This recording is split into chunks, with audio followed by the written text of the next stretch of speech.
people keep talking about the ancestors awakening, and that's why things are happening, such as the plantation burning down in Louisiana and the tree falling on the Confederacy Museum, things like that.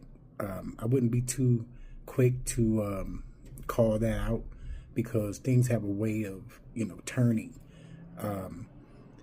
It rains on the just and on the unjust. In other words, nature has a way of hitting everybody. But I'll tell you what God is doing. What God is doing to these people. They are losing their minds. What he has done is given them a reprobate mind to do things which are not convenient. And that includes all sorts of evil. It's just like when God was hardening Pharaoh's heart. And Pharaoh kept doubling down.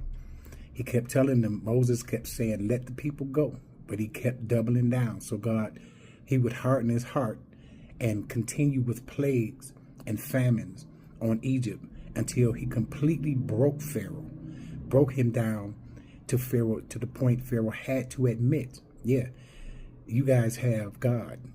But this is what the material things can be replaced. None of this is, nature takes away material things. These things can be replaced. But what you cannot replace is your mind. God is taking their minds. He's giving them a reprobate mind.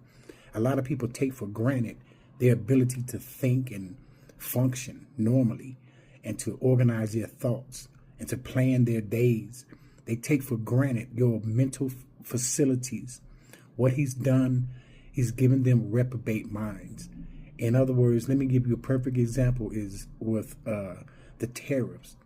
This man did something that was totally wrong. Everybody knew it was wrong.